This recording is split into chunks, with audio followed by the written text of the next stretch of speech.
Islanders is a beautiful, relaxing city builder. It is, however, a very minimalistic game, and it does have its fair share of issues. Islanders is a city builder game, but isn't necessarily advertised as one. As we can hear in the Steam trailer for the game, Islanders is a minimalist strategy game, relaxing and beautiful, but lacking in depth. Based on this, as well as the $5 or Euro price tag, this game is definitely a steal if that's something that you're looking for. However, the game has some issues, which I'll go over, as well as what I think the game does very well in this review. So, without further ado, let's get started. You start the game on a small island, your tutorial island, if you will. Every run starts on a very small island, and they all seem very alike. Though this isn't necessarily a big deal, since you'll be out of here in no time. After first completing the tutorial, of course. A tutorial is definitely necessary. Not for the controls, because the controls are very simple and straightforward, just moving the mouse and clicking to place buildings, using the mouse wheel to rotate the buildings before placing them, WASD or the mouse itself to move and swerve the camera, which is very smooth to control, by the way. But a tutorial would be necessary for the game mechanics, which can only be learned through trial and error. For example, brick industry gives you sandpit buildings. These sandpit buildings can only be built on the sand. So, going for this option on an island with next to no sand, just like a small beach or something, is a recipe for disaster. This, in and of itself, is not a problem, however, quite the opposite. A lot of people like discovering what works and what doesn't through their own gameplay and mistakes that they make. The problem here, however, is that for a game that looks and feels so mellow and fluffy, it expects a lot from the player, since the only info you're given about the buildings you're placing is their point synergies and deficits and nothing else, which I'll get into later. Gameplay itself is very simple. You choose which set of buildings you want, and then you place them down wherever you want, as long as the building fits and any special criteria are met, like the aforementioned sand for sandpits. Your goal is to get enough points to unlock the next set of buildings, which you gain by placing buildings with synergetic buildings or features within the sphere of influence of the building you're placing. This might sound more complicated than it actually is in the game itself, but in practice, it's all fairly simple and feels very natural. Point values are shown above buildings and features that grant you the points, as well as the total amount of points gained or lost when placing down the building above the building itself. In the bottom left of the screen, there's also a point gauge, indicating when you got enough points for the next set of buildings, and here you can also see how much of the gauge will be filled when you place the building down. This is all very clear, aside from on snowy islands where the numbers are more difficult to read because of the yellow text of the numbers on the white background of the snowy biome. So the goal then is to gain enough points by placing buildings in the best spot to unlock the next set of buildings, which you can usually choose from between two choices. Eventually, you'll have gained enough points to advance to the next island, with different biome, layout, and other new surprises. Once you do launch an expedition to your new island, the old one is forever lost. So make sure to screenshot it if you want before you leave, because there's no going back. You can continue on your current island, however, as long as you keep on hitting the point milestones for the new buildings, until eventually you stop hitting those milestones or you run out of space. This is all communicated very clearly in the game itself, however, so it's very nice. Some islands, especially the earlier and smaller islands, do seem to have a kind of soft cap on where you're not able to place any more buildings, or it's very hard to hit the next milestone because of either place restrictions or just the number of points you have to get being too high. The further you get and the more sets of buildings you have per island, also seems that choices stop being made, so you just get more houses or mansions. Should you leave the game and you come back, You can even see your island that you were working on in the menu screen, kind of luring you back the next time you play the game. So the menu screen can look very gorgeous. The islands themselves come in all shapes and sizes, with a lot of different biomes to speak of. You have the aforementioned snowy biomes, but also grassland, mountain-heavy biomes, deserts, and even water-based archipelagos where you lay your own land in the form of plateaus, as well as ancient artificial islands where you can place down your own statues. All of the islands are procedurally generated as well, so every island is unique, but they can look very much alike, especially the smaller first starting islands and the artificial ones. So statues are present on every island, aside from the artificial islands where you place them yourself, and serve as kind of an anchor point for your first settlement, because every building that you place, except for other statues, have a huge point bonus if built with a statue in their sphere of influence or point sphere. Every building has different buildings for which it gains bonus points, as well as having a point value on its own. Masons, for example, give 9 points by themselves, while temples have a deficit of 75 points when placed on their own, meaning you lose 75. Planning for what building to place where to get the maximum amount of points is the main challenge and gameplay aspect of the game, and it gets a lot harder the longer you're on your run or on your island. The points you get for placing a building are permanent, meaning that if you place a lumberjack next to some trees and you get, say, 20 points, if later down the road you build houses over those trees, so the trees disappear, you won't lose those 20 points you got from that lumberjack in the first place.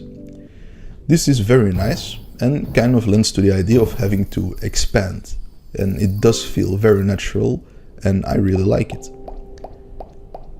Same with losing points. You won't magically get those 75 points back from the temple you placed by accident, though the bonus and deficit points line up nicely. So say you put down a temple with no synergies whatsoever, so no buildings in its sphere. Later down the line you can get those points back in some way by placing other buildings with a temple synergy next to it, which you wouldn't have been able to if you placed the temple closer to other buildings in the first place. Though placing one building first and another second can yield different results. It's a give and take type symbiosis really, and it flows very nicely.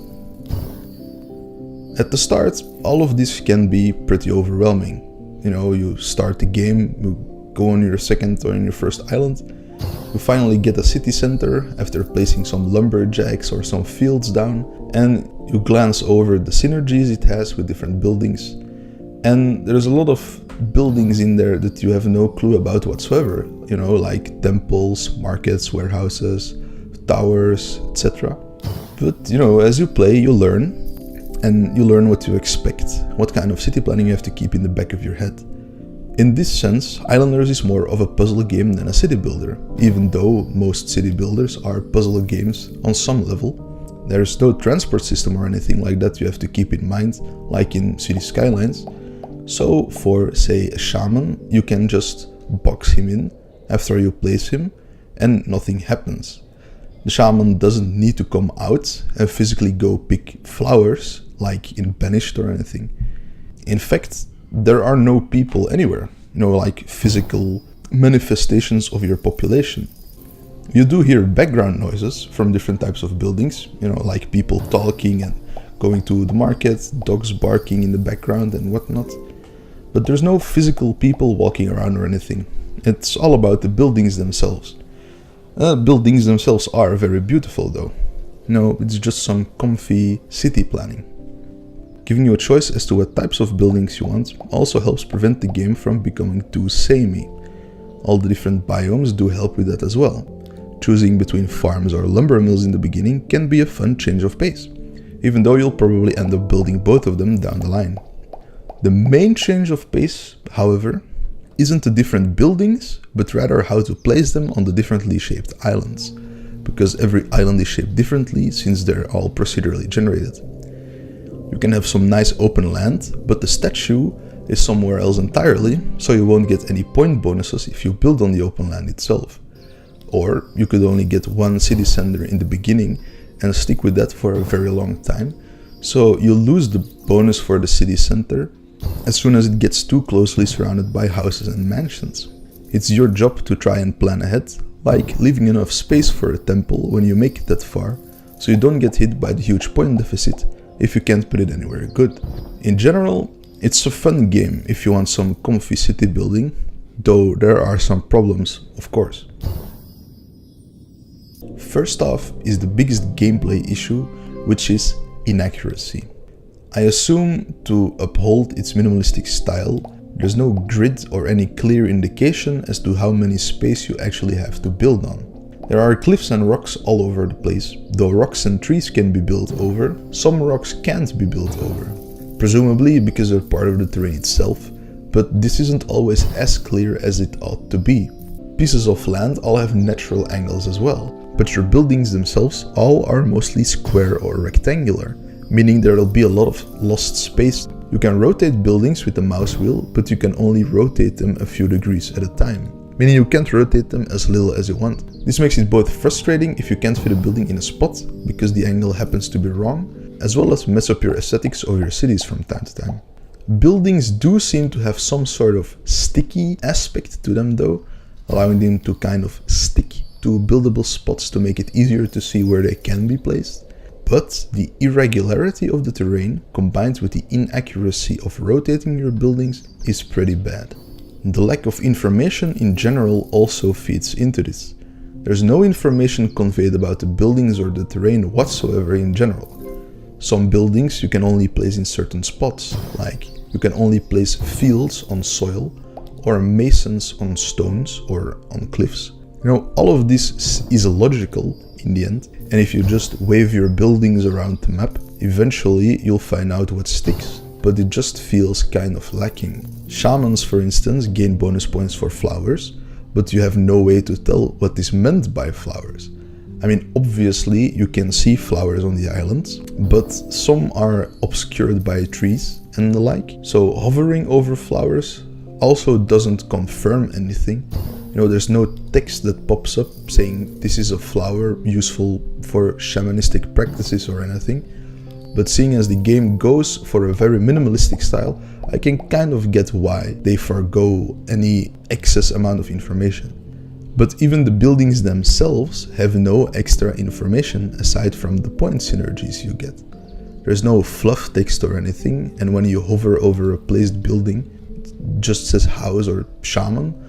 Also no flavor text or anything, like, this is a shaman, he uses flowers to concoct medicine or anything. Even though there is a line beneath the name of the building, which almost seems to allude to text being placed beneath. Again, I can kind of forgive this for its minimalistic style, though it does grate a little bit for me personally, at least.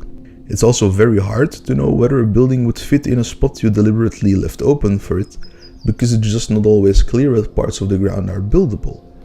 Again, the lack of a grid system.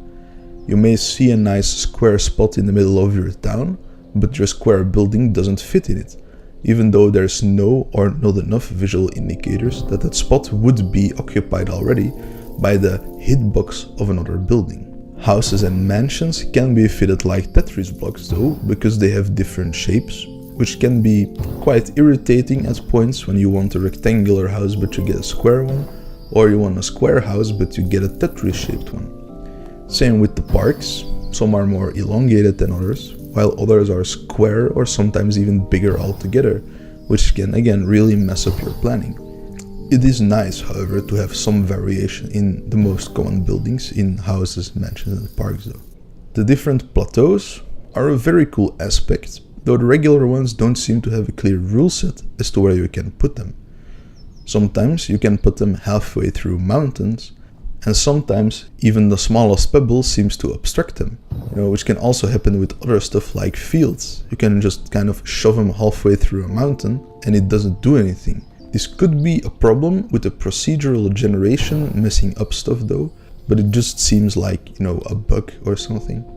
This problem with some buildings being able to be shoved through a mountain seemed most frequent on the artificial island maps, however, probably because of the highly irregular terrain there. Water plateaus are annoying as well, because there are different variants of them, which you get randomly.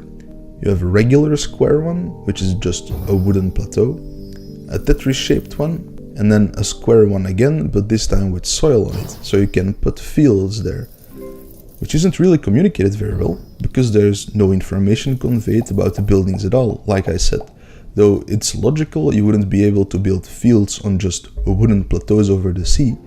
The only reason I even found out about the soil on the plateaus in the first place was by accident, which makes the very heavy water island archipelagos pretty difficult if you don't know about it or fail to experiment enough to find out yourself. Though on my first plateau map in which I had the problem, the soil color was very muted because it was like a tundra biome. And on greener maps it does seem like it's somewhat clearer, but again, it's not like the plateau itself tells you that it's a plateau with soil on it. All of this could be solved, most of my problems could be solved if you could, say, inspect your island from closer up, right?